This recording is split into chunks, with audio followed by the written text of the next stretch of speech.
going to go over our title page here, Herbs of the Texas Pioneers. And what you see is a family picture of my dad's family from decades ago. You can't tell me how many decades, but my dad used to tell me that the bundled or swaddled little infant you see that the lady's holding was his great great and maybe one more great grandfather back under. Notice the attire, look how many people are in the family, how they're kind of positioned, those kinds of things. And if you, like I said, you can see the jawline. That's something that we all have through here as we go through. But like I said, it's an old family picture from way long ago. Okay. Tarrant Regional Water District supports our program. They maintain 4 area lakes and the pipelines needed to provide surface water to the local water treatment plants. These water treatment plants clean the water to meet the drinking water standards, then provide it to our communities, yours and mine. TRWD also works with many cities in Tarrant County, such as Fort Worth, Arlington, Mansfield, and more, to provide water conservation programs like this one to our community. This online class is done in partnership with Tarrant Regional Water District, Tarrant County Master Gardeners, Texas A&M AgriLife Extension, and the Learn and Grow program. Conservation is an important water supply strategy to help meet the needs of a growing population. Currently, we're at 2.5 million and expected to double in the next few years. That's why TRWD supports many programs like this one to help save water through outdoor watering and gardening education. At SaveTarrantWater.com, you can sign up for free weekly watering advice custom to your location.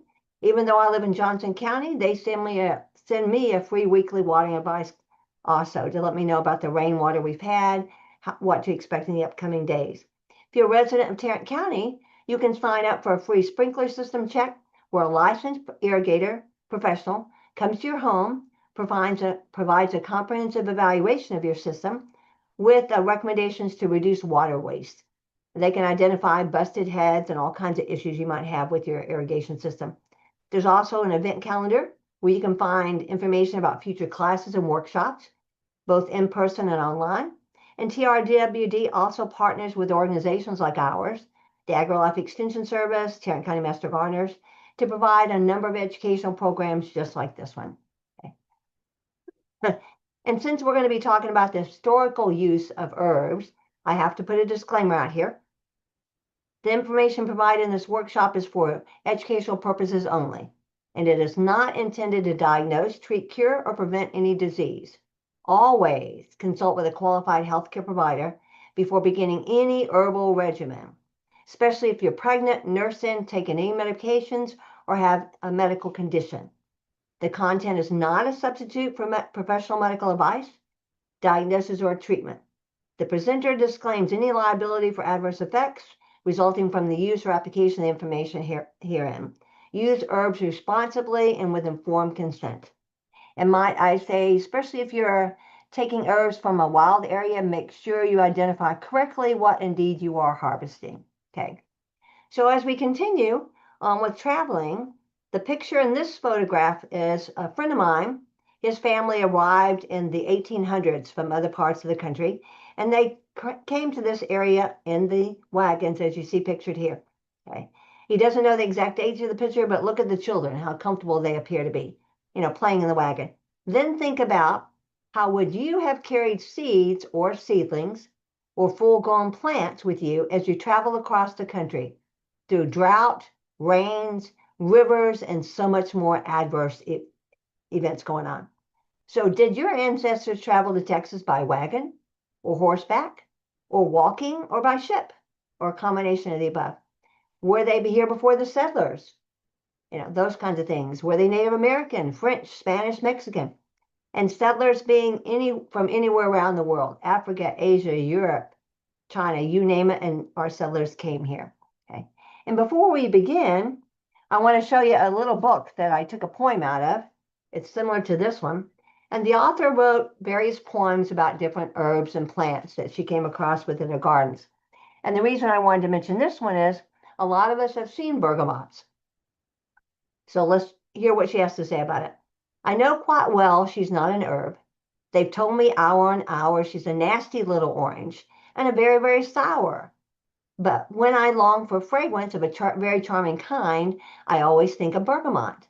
I'd really like to find her growing in my garden. I'd use her scented wine to make my rose jars quite complete and keep the linen fresh and sweet. And she composed this back in the 1940s. But you have to admit, bergamot has a citrusy, kind of a floral smell with a slightly spicy undertone. Almost smells a little bit about lavender. So I think she's very appropriate through here. Many of our photographs, if they weren't personally taken or borrowed through there, are AI generated this week. We're going to be trying this on a basis to give us an idea here. So our agenda for the day is we'll do a little brief history about Texas because you have to know where people were coming from to know what herbs they were using. The time involved, we're going to narrow it down to a couple of decades, 3 decades or so, and not cover hundreds of years. And then what were the herbs that they frequently used in this area during the early settlers' time? And then we'll throw in a recipe or two for you and some resources for you, and then allow a little bit of time at the end for question and answers. Okay. How do you like the map here, the AI generated about the native Indian tribes that were present? Kiowa, Tonkawa, Caddo, Kickapoo, Choctaw, a wide variety, Comanche, and many more through here. Okay. And you'll see a wide variety of books written about this area, one of which was called Pioneer American Gardening by Alvina Slauson. And what I like about this book was a collection of articles, differently through the early American gardening system through here. And what I wanted to remind you guys of all the biologists and botanists and horticulturalists that were traveling through our area to document plants and birds and animals and land, what it was like during that time.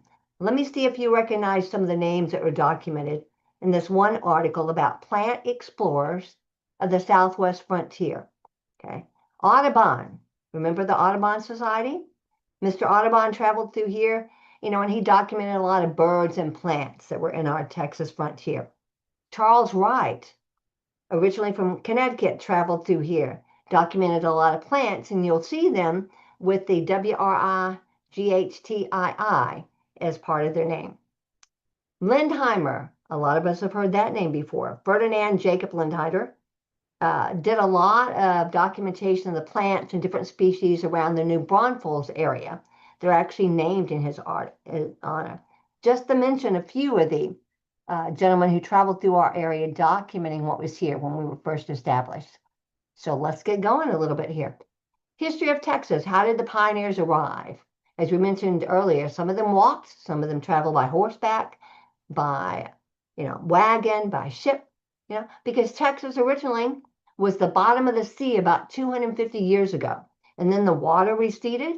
You have a wide variety of zones here with regards to climate and soil and all kinds of things going on. There's documentation that indigenous tribes were here as long as 10 to 13,000 years ago. And they contributed a lot to our gardening efforts because they were growing maize, corn, and other grains and vegetables, maybe bringing some of these from Mexico as they were traveling back and forth. The French and Spanish explorers brought a wealth of opportunities through here. Look at the many different names our rivers have, noting the Spanish influence. To the Hispanic and Anglo settlers and others from all over the world, we have enslaved and free African Americans, all the way to contemporary citizens. The indigenous Americans, as we noted before, brought the corn, the beans, squash. They hunted, they foraged for meats and plants and fruits, anything to keep their families alive.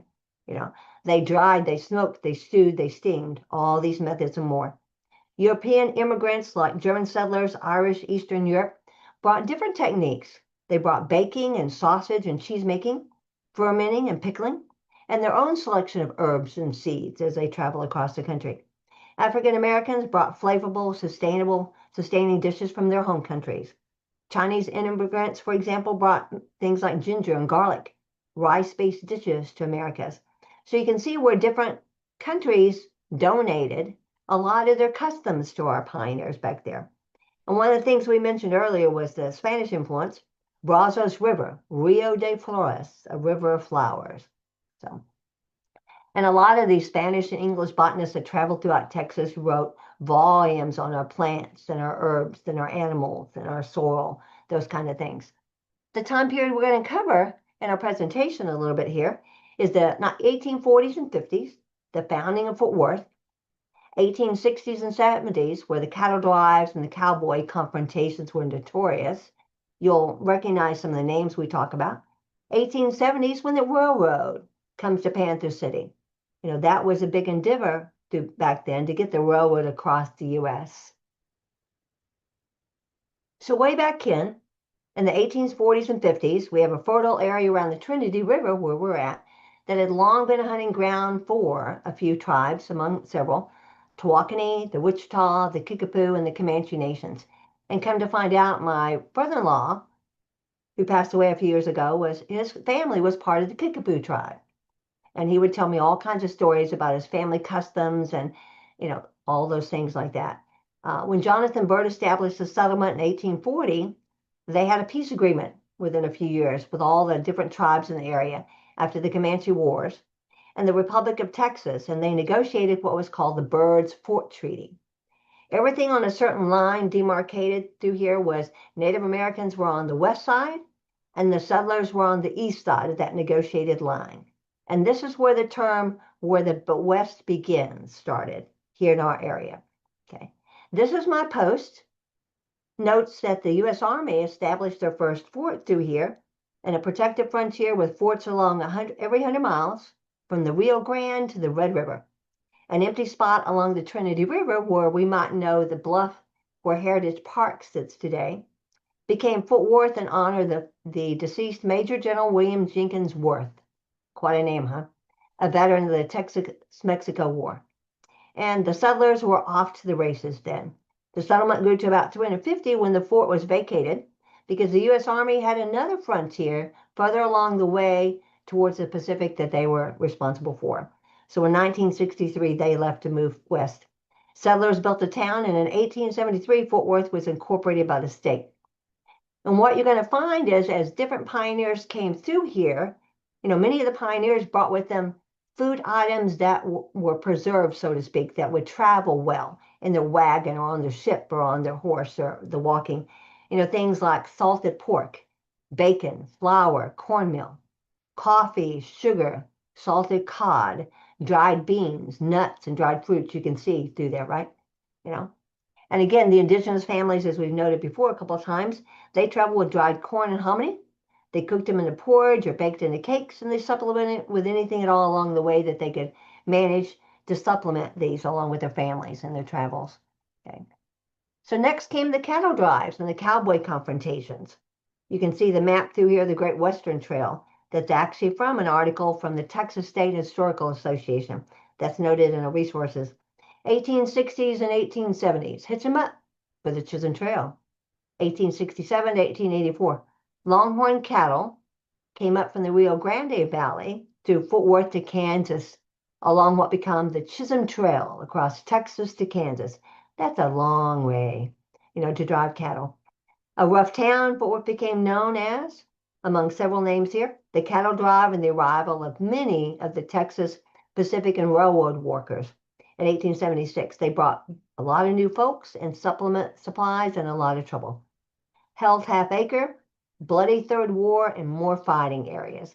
And I bet a lot of you recognize some of the personalities here. Butch Cassidy, Sundance Kid, Doc Holliday, Wyatt Earp, and many others came to fight. Some came to fight and some came to try to establish peace along the way. So the cowboy and the railroads were influential through there. And talk about railroads. Let's go on to the railroad comes to the Panther City, another nickname for our area.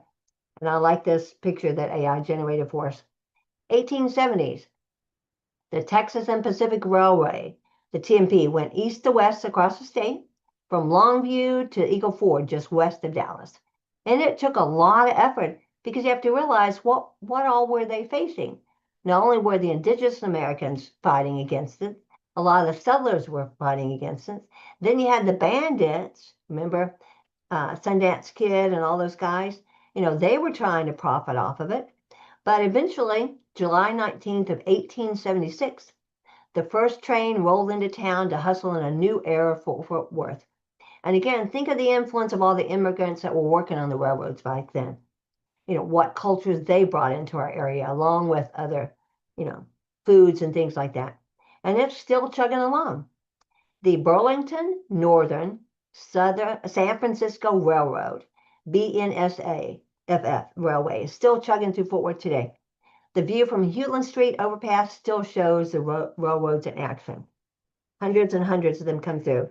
And I swear every time I'm down here by Joshua, I want to go in from the county, the countryside into town. There's always a railroad crossing that I have to wait for the train to go across. And it takes a long time. As we get into our discussion about herbs and how the pioneers used them, we need to know a little bit about the terms they were using back then, okay, to get us going, as they were thinking about what medicinal plant that they wanted to use. You know, anthelmic, expelling words is easier to say. For laxatives, aperients. Decaying, there's an herb or two that they wrapped around dead bodies in order to delay aging. That comes in handy at times. You'd be amazed. Okay. Carminative, gas and colic out through there. Catterall, inflammation in nose and throat. You know. Decoction, herb boiled in water. We'll talk about decoction versus infusion. Okay. Demulcent, soothing ointment you want to apply on your skin. Diuretic. Okay. Dropsy, this is accumulation of fluid, what we call edema nowadays. Dyspepsia, indigestion. Now, this is a good one. Immunogogue, treatment for female complaints. Okay. Febrile for fever. And then you talk about gas in the stomach, flatulence, fomentation, warm liquids to the skin, infusion, herbs steeped in water, hot or cold, but not boiled. That's more of a decoction term. Intermittent, especially fever and malaria. The chest, pectoral. Whippersnatch, redness of the skin. You know, if you're trying to get rid of toxins out of the body, do some of that. Scurvy, scorbutic. Tubercular, scrofulous. Boy, I wish I'd paid more attention talking Latin, especially the lymphatic glands of the neck. Sudorific, sweat, tincture, still used a lot today. Solution of herbs and oil, alcohol. Vermifuge, treatment of worms. We're going to see that term. And anthelmic a lot of times. And vulnerary, used for wounds. Okay. The major cause of a lot of illnesses during this time were typhoid, smallpox, measles, cholera, ague, which is like malaria or any kind of illness that causes fever and shivering, diarrhea, dysentery. You know, and again, these were major killers during the Civil War time, even more so than a lot of the wounds from the war itself. And these were caused, diarrhea and dysentery were from the poor food, the spoiled food, and the contaminated water that they were exposed to. Think of where the water was that they were drinking from, for instance. Local rivers, you know, ponds. This is the same place that people swam in, that animals were in all the time. They were drinking from, and who knows what, you know, urinated in it. Okay? As I was looking up the many, many hundreds of herbs that I could find documented throughout this time, we're not going to cover all of them, but just to give you an idea, we'll do the ones in bold. We'll limit it down here. Fruits, vegetables, shrubs, trees, all were used for different purposes during the pioneer times. And at the beginning of the Civil War, for instance, in 1861, there were thousands of medicinal plants listed in the Pharmacopoeia and the Materia Medica, you know, references that physicians used as far as what was available. And according to the Texas Parks and Wildlife, about 25% of many prescription drugs are from plants. Even today, we still have a lot of our medicines that are derived from plants. And some of these may still be growing outside your door at where you're at. So commonly used medicinal household herbs that we may not talk about today, but I wanted to give a brief mention to, mullein and horehound, for instance. They use for coughs, colds, respiratory. Lemon balm and chamomile. We all know that probably from a sleeping tea that you may be taking. Lamb's ear was one of the multiple herbs that the leaves were used as bandages because of their soft, absorbent, and antiseptic properties. If you have a wound on your arm, they would slap one of those leaves on it, wrap it up a little bit with a piece of cloth, and, you know, change it every day or every other day or whenever, just to see if they could prevent an infection going on. Okay. More herbs that we'll talk about: tansy, valerian, elderberry, sassafras, poke salad, skullcap. You know, those are many that we'll finish up with, but a few more that I wanted to mention: pennyroyal, used to repel insects for medicinal purposes. Yarrow, healing wounds and stopping bleeding. Again, another one you put the leaf on to kind of help stop bleeding. And then slippery elm. The inner bark was used for soothing inflammation through here. So as we get through here, we start thinking some of these herbs, plants have been around for thousands of years. Chicory being one that's documented 4,000 years ago, back in the Egyptian time. Okay? Think about that one. American wild senna, a lot of times called Maryland senna. Again, pollinator attracted, bumblebees to the pollen, birds to the seeds, larva host, especially for sulfur butterflies. And it attracts insects like ladybird beetles, ants, flies, because they like nectar. And in the frontier age, then the pioneers used it for slight stimulating properties, made you kind of pump up a little bit. Fusion of the leaves as a cathartic, served in small oblong cakes because they could travel and it would hold more commonly there. Cherokees used it to treat high fevers, worms, fading spells, and pneumonia. Okay. And a lot of my references to Native Americans came from a resource called the Native American Ethnobotany book, written by Daniel Mormon, which is a very big, huge book of about 28 Native American tribes. The Cherokees, for instance, used wild senna as an analgesic infusion taken for cramps, as a purgative, as a skin aid. A poultice was applied to use on sores. Even heart trouble, a lot of times might be treated by American wild senna. So you see the links they went to find something that they could use to help their family members or the community members. Chickweed is another one. It's exploded in my area this time of year. A nice, pretty little plant, but many of us consider it a weed. Attracts a lot of butterflies, bees, songbirds, and we certainly have those out in our yard today. And it's a host plant for a lot of butterflies and moth species. The pioneers used to use it for the tea of the leaves for cooling expectorant to relieve coughs. They applied poultices of the leaves for itching. They made a tea out of the leaves again for weight loss. That's a new one. And the leaves, the flowers, the stems, seeds are all edible for humans. Okay. Greens were used a lot for salads, cooked a little bit lightly. And again, whatever lard or grease they had from whatever they had around, whether it be bacon or anything like that, they used to cook a lot of these leaves. And supposedly it tastes a little bit like spinach or corn silk. And flowers are best harvested while in bloom. And one of the things I noted too was the Chippewa tribe documented as using it for eye medicine. They did a decoction, a longer brewing in boiled water of leaves. They strained it and they used that wash when it cooled down a little bit for sore eyes. They probably put a little bit on a cloth and then applied it to the eye. The Iroquois used it for anti-rheumatic. And again, their skin aid was they did a compound poultice for cuts and wounds to help them heal better. So a few different ways of using just a simple weed. Okay. Feverfew is another one. They actually called it a bachelor button back then. Attracts a lot of pollinators. They used to use it for for arthritis, for colds, for fevers, and again to expel parasitic worms. One of the things that was interesting about this one is look at the leaves. They'd cut a few leaves, chew them, and it kind of helped relieve a little bit of the migraine headaches that the settlers had. The Cherokees actually used it for base swollen feet, and the Mahuna used it for rheumatism. Okay. Goldenrod, there are so many different varieties of that one. There's, I think, about 21 different varieties that are mentioned through there. Attracts a lot of pollinators, birds eat the seeds, attracts beneficial beetles and more through there. And it had a variety of different uses by the Native American tribes. They used it for medicine, like tea to reduce fever, work on bee stings. They chewed the leaves for a sore throat. They used infusion to help with gas and allay nausea. The Cherokees have a documented use of using it as a abortifacient.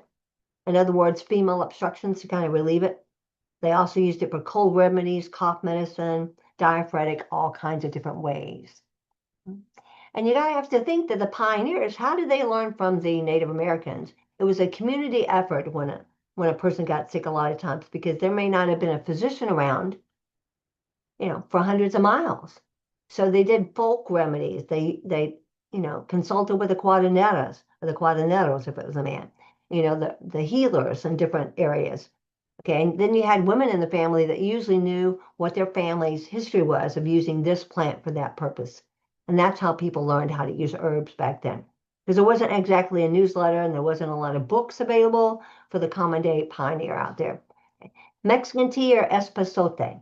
As you can see by our picture here, traditional herb used in beans a lot of times with Mexican cuisine because it calmed down the flatus content of it. Similar to how I currently use pieces of onion when I'm soaking the beans before I cook them the next day. Okay. And the stems and the leaves secrete a bad, malodorous scent. Somebody once told me it smells like a smelly animal. If it smells rotten like my dog does when he gets really wet, I can fear that one too. But pollinators like songbirds, game birds, mice, all ate the seeds, and it had anthelm in it. Anyway, parasitic worms got rid of that in regards to teas, and it aids digestion. Okay. And I like the part about it helping deflate a little bit of gas in beans because that could be quite a big issue back then. Okay. Wild bergamot, a lot of us have heard of that one before, or maybe the term bee balm, very common through here. I love the pink on the flowers on this one. Attracts a lot of pollinators, bumblebees, butterflies, hummingbirds, and the dead stems or the dried up stems. A lot of bees and even birds use it for nesting purposes. The pioneers used to use it they drank, this is one of the ones back in the 1760s and things when the Boston Tea Party was going on. This is one of the plants that they made tea out of. Yaupon was another one. There's several more we're going to talk about later on that was used instead of. You know, it's also good for stomach aches, nosebleeds, insomnia, expelling worms. They pulverized the plant, rubbed it on the head for a headache. They used it as inside of a lotion. If you had a gunshot or an arrow wound that helped heal up the skin area, there's a number of ways that they used it. Tansy, and I'll get to the caution at the bottom here to make sure we mention that one. But tansy, a number of varieties here in our area.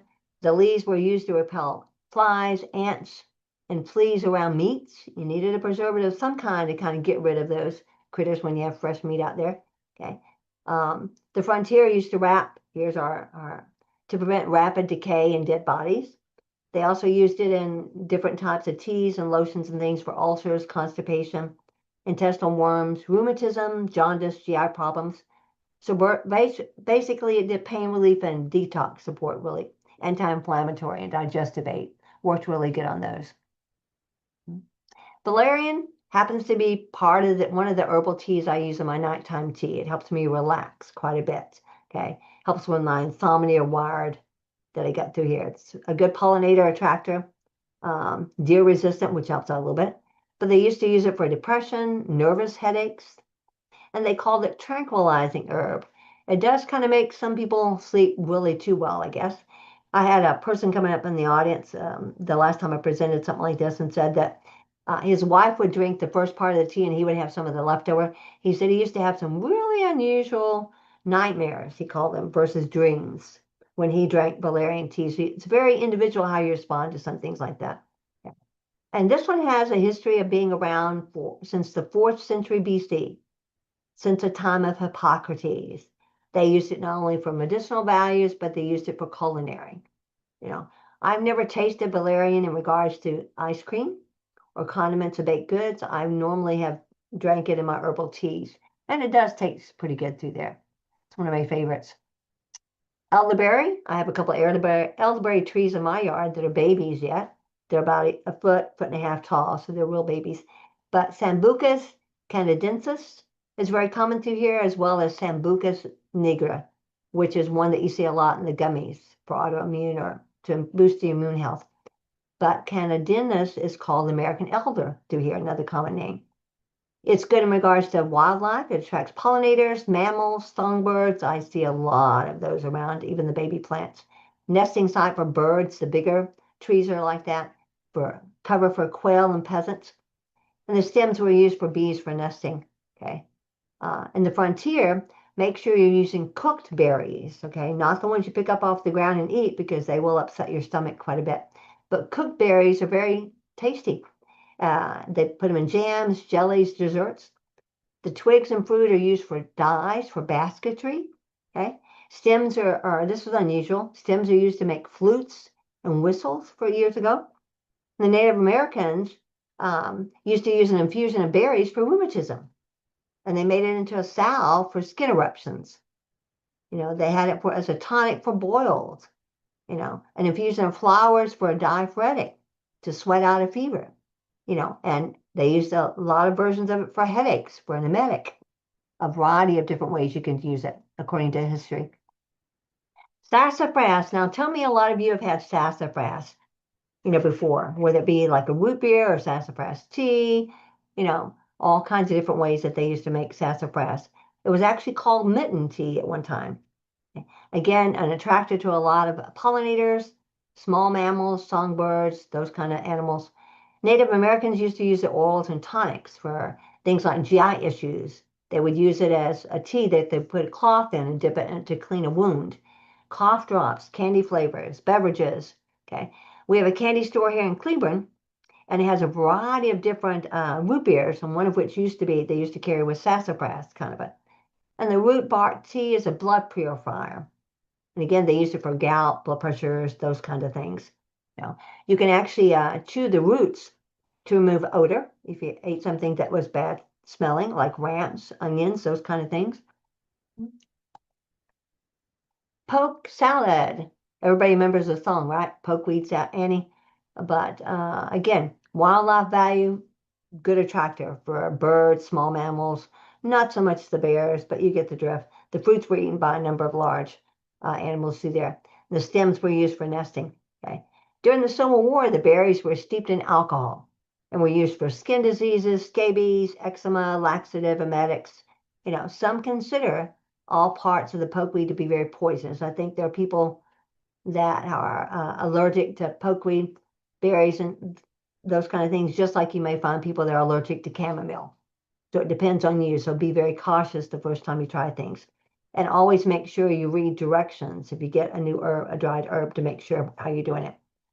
But it was commonly used by the Native Americans for an emetic, a remedy for gonorrhea, syphilis, those kind of things. Used the roots combined with lard. They used it as a paste to put on skin issues quite often. So there's a number of reasons why that this used to be used. Skullcap is something that I grow in my family, my yard quite often. I have the bluish color on this one. It was called Downy Skullcap or Mad Dog Skullcap. I never could figure out why they called it Mad Dog, but the tea was used to treat rabies. Decoction was a sedative, antispasmodic, and it was used for sleeplessness, anxiety, epilepsy, maybe a tea. Maybe because it calms down people, who knows. And the tea was made from root for nerves. And the tea was made from leaves to apply to balance. And again, this version of a tea was a liquid that they put cloths or something else in order to dab them on a wound, bites, for instance. Okay. A good use there. Rue, I have a couple of new plants. I had to go out in the garden the other day because my husband said, "Do you have a new weed growing up over here?" So I identified. I said, "Nope, it's rue. Look at the nice little flowers. You can see the little leaves and the way the flowers are formed, very distinct through there." So I had to put a little sign that says "Do not mow" over here. It attracts a lot of pollinators, a host plant for a black swallowtail. And it's a breeding area for tiny little parasitic wasps that control whiteflies in the area. So it's a good guy. Okay. A dried plant to repel insects is one of the several that we use through here. And what was interesting about this, the ancients used to use it in jails to prevent fevers.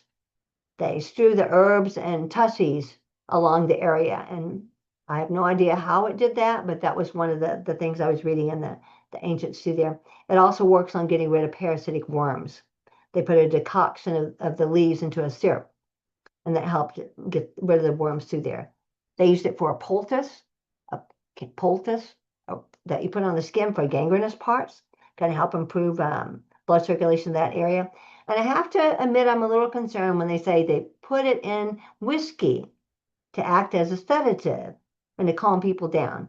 So my question is, was it the rue that was doing that, or was it the whiskey that was doing that? It's kind of a question that's up for grabs on this one. Cayenne pepper, one of my favorite things that I grow out in the garden through there. I have a lot of salsas and all kinds of things that I make with different kinds of peppers, mild all the way to hot, hot. What I found interesting in this one was birds love to eat the fruit.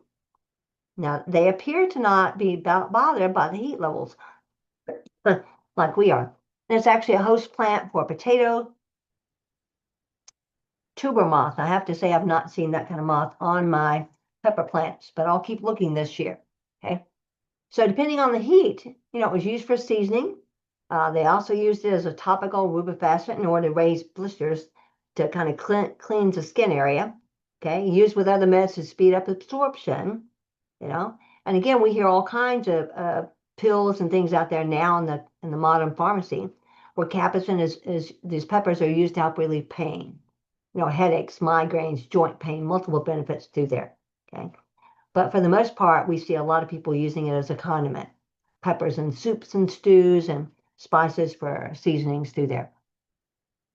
Wide variety of things. And as we're looking through here, these are just a few more of the folklore remedies. Asthma, use a thyme steam. Astringent, a minor one on your skin, use summer savory with a cloth application. Parsley tea. Antiseptic, you'll use sage tea, and again, cloth application. You see some commonalities already started. Bee stings, summer savory. Bronchitis, a thyme tea inhalation. They have a number of teas that were in the inhalation method. And as you guys know, that's like putting dried herbs in the bottom of a big bowl, pouring hot water in it, leaning over it where the steam is coming up and putting a towel over your head. And so they were doing a lot of that. I've done that as a kid too when my asthma was acting up. Okay. Cough, parsley or thyme. Cuts, they use a sage powder that helps slow the bleeding down. So they crushed it, pulverized it in a different way. Parsley for digestion. Dizziness was thyme. Fever, you give sage or thyme through there. Again, gas, we've mentioned parsley before. Headaches, sage, one of several. Laxative, we mentioned others, and parsley is a good one. Migraines, thyme. You see where thyme and parsley and sage were very common as herbal benefits that they used. Mild depression, again, seasonal affective disorder. Thyme tea. Minor bruises, marjoram this time around. Sage compress for minor wounds. Mosquito stings, crushed leaves from the summer savory. And mouth sores, you make gargles. There's a number of gargles we'll talk about for sore throats. Sore throats, parsley pulvers for rheumatism. Sinus pressure, again, they're using a compress across the bottom up here or the forehead to kind of relieve a little bit of the sinus pressure. Okay. Sleeplessness, one of several using marjoram tea. And then sore throat, summer savory, marjoram, or gargle, thyme tea. So how did they use them in recipes? If you think back to how the pioneers were cooking back then, they used things for utensils like cast iron pans, skillets, iron griddles, tea kettles. They also used like Dutch ovens, animal skins, ceramic pots, gridirons, and a lot more different ways. Types of cooking, boiling, roasting, baking, steaming, not to mention open fires, open hearths, fireplaces. Cook stoves were expensive back then. So frequently it was an open fire or whatever they were using to warm up the inside of their house. A lot of times those were one room buildings where everybody was located in. They brought in a container that they put hot water in for everybody to take a bath. Heaven help you if you were the youngest. That was kind of dirty water. You get the drift. Utensils, like knives and skewers, spits and trivets, spoons, dippers, all were very common. And they made them out of whatever was available. If you were married to a blacksmith, you were privileged. I mean, those were some good things that they put together. Other things were made out of pieces of wood. Anything they can bring back from the old country of where they used to live. Look at the list of foods that they typically were using. Hopefully they were very durable through here. Dandelion greens and some other native weeds out there that they were using. Mushrooms, onions, and the list goes on. So how many of you have tried fried green tomatoes? I have to admit, they are tasty. They're not very healthy, especially if you're using like bacon grease to, cook them in. But when you're using fruits and vegetables that you're growing, this is very common back there. Okay. And if anybody wants recipes later on, they can let us know and we'll be glad to send them a PDF of this and let you know the references we used on them. Dandelion pesto, anything green pretty much that you were growing at the time, whether it be intentionally or not, you can pretty much make pesto that tastes good. I make it out of basil and parsley and cilantro, I have to admit I haven't had dandelion pesto, but that's on my list now that I know there. And if you're not interested in tasting dandelion that's growing in your yard, because you have to make sure you don't collect it off the side of the road because there's issues there too. Um, you want to make sure, but you can also buy dandelion greens at Sprouts. And I prepared a dandelion salad the other day for a presentation. And some of the clues or tips in regards to preparing dandelion leaves is you have to really prepare them right if you want them less than bitter. So what I do is I take them and I soak them in a container of water for about an hour. I pour it out and I do that 3 times total. And then I put them with a wet paper towel inside of a baggie, and I don't cut them up or piece them out until right before I'm ready to serve them, because otherwise they'll get black and bruised and look like they're really grody, and people don't want to eat them. But it does still add a little bit of a twang. I mix them with a red lettuce, which is kind of sweet, and I put chopped up or diced up carrots and onions, and I topped it off with a lemon vinaigrette, which was very tasty. At least there wasn't any leftovers, so I assumed that they enjoyed it. And a lot of people drink dandelion tea for medicinal purposes. And they also have drank dandelion wine, which I have not. Meat bone broth. My granny used to make this when I was younger and wasn't feeling well. Any kind of meat bones, whether it be beef is the best, really. But there's venison, there's all kinds of beef bones you can use to there. You put them in water and simmer them for several hours, skim off the bone, the excess fat. You really want what the richness is with the marrow. That's where the nutrients are. Lots of nutrition through there. The soup has a really deep, nourishing flavor, and you don't oversalt it. Taste it a lot. And then you can add items of your choice, like potatoes, onions, which are my granny's favorite, or berries, dates, and any kind of vegetables you want in there. Cool it off, store it in the refrigerator for a few days, or freeze it for a couple weeks. But you can pair it up with all kinds of different things, like cabbages, eggs. You can put some different herbs in there to kind of add to the flavor there. Sick room cooking, and I have to say I've tasted a few of these in the past myself. My granny's dad was a general practitioner out in the country in southern Oklahoma. So hence a lot of these were, you know, folklore, things that he used a lot in his medicine bag, so to speak. Milk and egg soup, toast water for the sick. That was very common back then. Venison tea. Hopefully somebody on the farm or the ranch was good at getting venison for you. Beef tea for a sick. And again, small pieces of fat on that one. Excuse me, take them off. And you want to cook and press because when you do that, the juices run out of the pieces of meat, which adds nutrition to the soup too. And then a pioneer sick day soup, they called it, where it was potatoes or water or butter, salt and pepper, sweet cornbread, anything else like that. Do it. So you have a lot of good opportunities there for different sick room cooking. Okay. This one came up with Mother Earth News just this month, written by herbalist Cami McBride. And they gave us permission to use it just to mention it in our presentation here. Ever heard of a tea made from cover crops like alfalfa, oat straw, or red clover? I mean, we grow them to give nutrition back to the soil, but have you ever thought of the nutrition that they can put into a tea for us if you were to use them? Use a quarter of a cup of each one of them. Alfalfa leaves, they're dried. Oak straw or milky tops, dried again. Red clover flowers, dried. Combine them all in a jar and kind of mix them up a little bit. Then you can add a couple of teaspoons per cup of water, or you can make a bigger one container, but be sure and strain it. And again, make sure you drink it in a reasonable time there. To be aware on this one is the red clover has stuff like that they call phytoestrogens. So anyone taking esters and supplements should be sure to ask before they start imbibing this in any volume at all through there. You don't want to overdo it with that one. A couple of books I'll mention before we get on to insect repellents. People ask me about spices. This is one of several that you can deal. There's spice books all over the place that show you how to prepare the herbs, dry them out, and blend them together.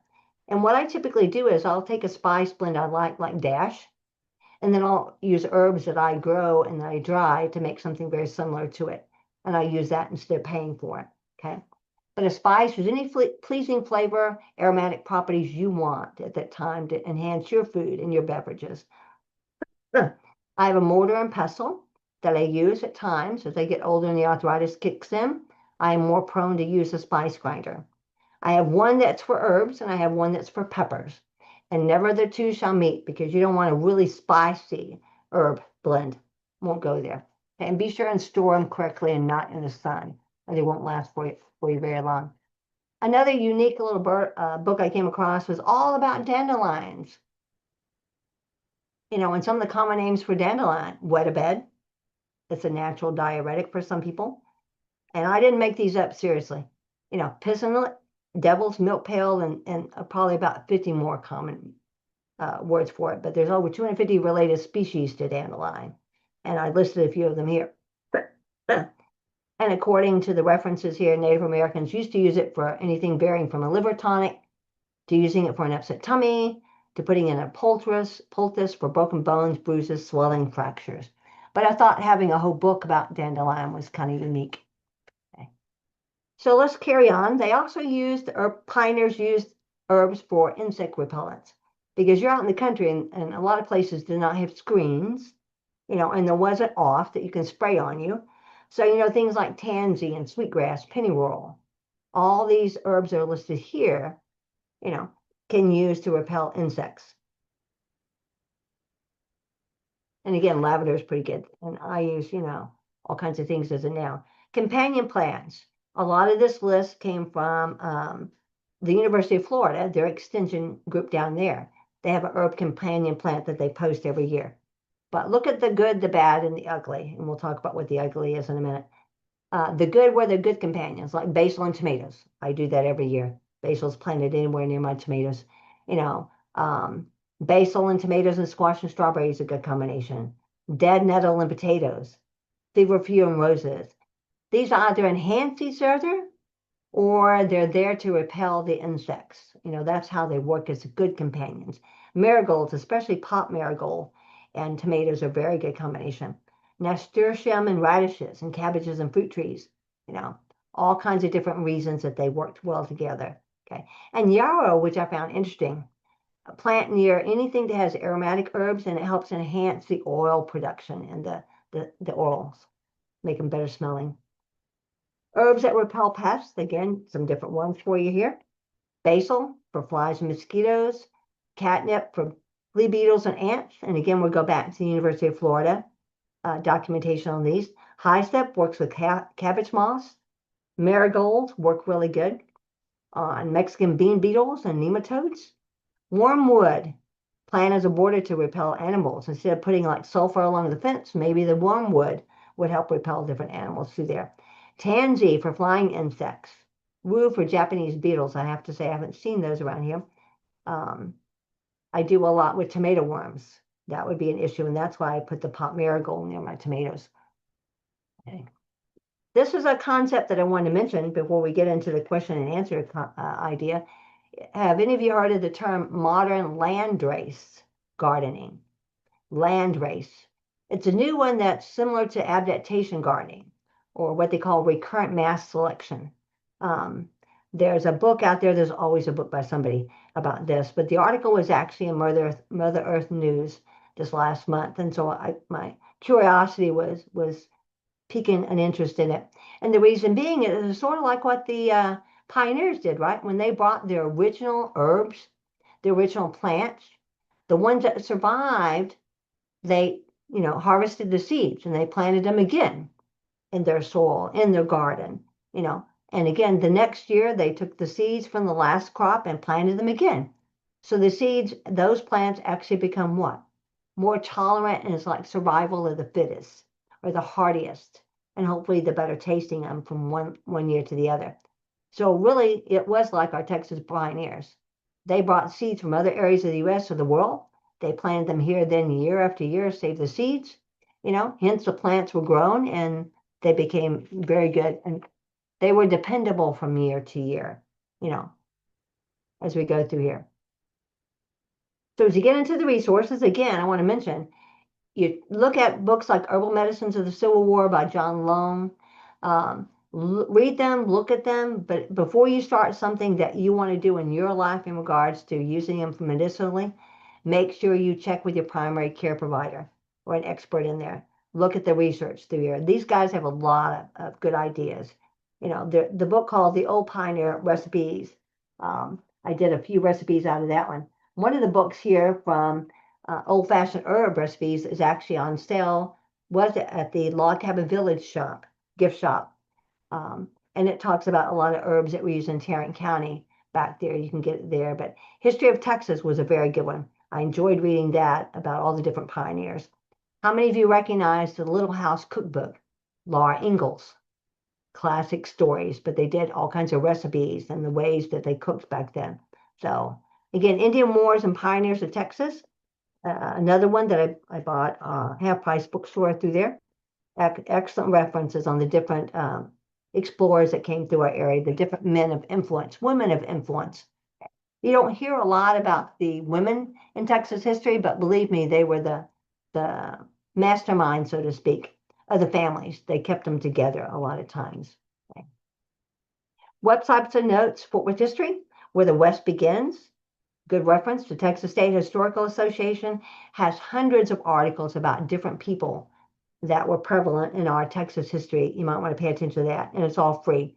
Okay. 5-minute history, the beginning of where the West begins, was a good article. Fort Worth Today. Medicinal plants of Texas was actually from the Texas Master Naturalist, talking about Texas medicinal plants, along with the medicinal plants from the Texas Parks and Wildlife Department. They have multiple different medicinal plants that they talk about in that article. And then a good tool that I used a lot was North Carolina Extension, their AgriLife department through there. I use a lot of their references on different plants through here. And future questions, I want to make sure that we give out the Tarrant County Master Gardener's Help Desk. Our email address is helpdesk@tarrantmg.org. And our telephone number, a lot of times you will not get a real person on there. We're starting a program where we do service on Monday, Wednesday, and Friday. And so you may or may not be able to talk to a real person, but we will call you back if needed, or we'll send you an email with the information. Where possible, send us a picture of the problem you're having issues with, or the situation you're having issues with, because your idea of green may be my idea of brown, if you get the drift, and what you call a hole in a tree may be a natural burrow. You never can tell. If you have issues regarding the presentation, want to ask me more questions about things we don't get to in the question and answer time period, feel free to email me. I do respond. If you want a PDF of the presentation, I'd be glad to do that for you. If you want a listing of any of the resources you couldn't quite read my handwriting and want us to redo those, just let us know. We'll be glad to do that for you. And for anybody interested, we have a website that actually has native and adaptive plants of Texas. We'll be glad to send out to anybody that requested. Okay. And so now I guess we're ready for a Q&A. All righty. Mary is asking you to repeat the yarrow, what it's mixed with, and what it helps. Okay. Yarrow is one of those that, depending on your issue, let me read it back out of the Frontier Pharmacy book out of here. They do an excellent workup on it. Okay. I use yarrow a lot for tea. That's how I kind of fix it. But, it came up, it's one of those adapted herbs that came over from Europe. It's a mild aromatic, it's a tonic and astringent. The leaves are what you use to staunch the flow of blood. So take some leaves off of it and you can compress them just like you do lamb's ear. And it has that slow down the bleeding aspect of it. It was given as a vulnerary for the person hemorrhages. We talked about that one, treating fevers, colds, kidney disorders. A plaster of yarrow and swine's grease was used a lot of times to heal people that had iron wounds. So whether they were stabbed or shot by a bullet or anything at all regarding iron, and that helped a lot with that. The Indians used a version of a tea for earaches. They would put cloth on it and kind of hold it up to the ear, was how it was described to me. And fresh leaves can be used to treat toothaches, is another one that we have from history through there. So those are just some of the ones that you can do from that. Okay, Deborah is fixing to start a garden to display Mm-hmm. herbs from the pioneers in Lloyd Lake Mm-hmm. Park and outside of Shreveport, and Yeah. she's wanting to know other herbs you can plant. Okay, you're in a different It climate it and a different it zone. actually says Sherman. Oh, Sherman. Oh, Okay. Sherman. Yeah. Yeah. Even Sherman. You know, I'm going to say that I think it's Sheila Dodd who does an excellent spreadsheet on herbs that are recommended from Collin County, which would be closer to you with the everything, the soil and everything else up there. So Collin County on their website has a like I said, an Excel spreadsheet recommended herbs for Collin County that I think would be better in your area than what we do up here in Tarrant County. I can tell you that rosemary grows really well in both counties. Um, Lavender is real picky. You need to make sure you have the right variety. And Laura Miller, one of our commercial extension agents, participated in a research project a few years ago. I grow provincial, and my mind just took a two blank. Does anybody else remember the other two varieties that she recommends that grow better in the North Texas area? Provincial is one of them. Yeah, send me an email and I'll give you the research article from Laura Miller on that one. So those are two that went right. Oregano is kind of picky. Um, Salvia grows real good through here. Rue grows real good through here. There's a whole basic list, but Sheila Dodd's little Excel spreadsheet I think will give you better information. And to also mention when to start them and whether they grow better by seeds or by plants. Okay. Hopefully that helps. Annabelle is wanting you the information why fennel is bad in a vegetable garden. No, plants just don't like to play in the same area as fennel. It's one of the chemicals that's released into the soil, from my understanding of it, and that kind of inhibits the growth of other plants near it. It's very particular on plants that are not susceptible to that chemical that's released through there. So it's really under the soil kind of business. But yeah, I put it in place all by itself. You know, it's one of those picky ones. Mary is asking for information about the yarrow and companion planting. Yarrow and companion planting. What Mm-hmm. is that what it is? Yeah. So let's go back and we'll see your slide back here. Yeah. Okay. This one actually, the way I understand it from reading University of Florida's website on this one is, again, it happens to do with the chemicals that yarrow produces, that the soil takes up, and then the plants nearby it. And it helps just enhance the oils and the flavor of the different oils with the plants nearby it. That's my version of the botany explanation through there. Because a lot of things these plants get rid of, whether it be the red clover or even, um, my mind just took a blank. The the three sisters, remember the corn, the squash, and the pole beans? The pole beans, for instance, grab the nitrogen in the air, comes down through the plant and gets released back into the soil. So both the corn and the squash benefit from the chemical, so to speak, the nitrogen that the pole beans kind of put down there. Same thing with yarrow. It releases chemicals that kind of enhance the growth of the other plants. It's kind of a roundabout.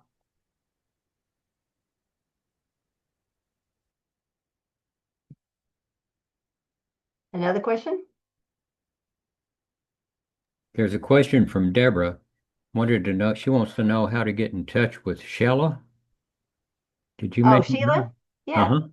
Well, that's if you'll go to Collin County Master Gardener Association, the website, typically on there, there's a search bar. You can do herbs, and it'll usually bring up an article, and in the middle of the article is a PDF, and you click on it, and it brings up the Excel spreadsheet that you can print off.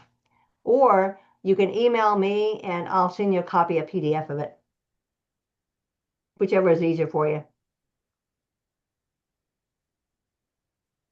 Okay. And Mary wants to know, yarrow, is it a what about companion planting with yarrow? Yarrow gets along, I find, with almost anything. I've not had, except for fennel. There's a couple of things that don't go play with it, but I have it in a vegetable bed last year with some spicy peppers and a couple of other plants. I have a 8 foot long raised bed, and it played well with them. Other people like to put them in pots or different sections, but I find that it plays well with others. There's another question, is pot marigold a calendula? I don't know what is that name. I'll ask the other experts that are on with me. Pot marigold. What do you guys know it is? I don't have an idea, no. I just call it pot marigold. Um, you may be correct. I can't tell you yes or no, but I can look it up right quick. And that's the thing about master gardeners. None of us know everything about everything, if that makes sense. Yeah. I can't find it in my little reference book through there. So shame on me for not knowing that answer. Um, but I'll find it out and we can post it in a few minutes if that would help out. Annabelle wants to know if some of these plants are introduced, should we have any concerns about where we grow them? Yeah. The thing you have to make sure is if they're aggressive or not. Most of these are native. So so we call them aggressive. If they're invasive, we call them, if they're not native, we call them, invasive. But most of these things, I can tell you that what is it? Fennel kind of takes over the world. That's why I always plant it separately in its own little raised pot. It's a 3 foot round pot and it takes over the world. So I'm not putting it in my general bed because I don't want to lose everything like mint. But those are my two worst ones that are kind of very aggressive growing. I can tell you that things like Turk's cap, it's a slow grower, but it does tend to take over if you don't watch it. Mullein is another one. I know from working the Pioneer Herb Garden over at Lock Hammond Village, we have to watch mullein quite well. Not only does it grow really tall, but it has hundreds of seeds in that tall stem. And if you're not careful, those seeds go everywhere. you know, not as bad as dandelion.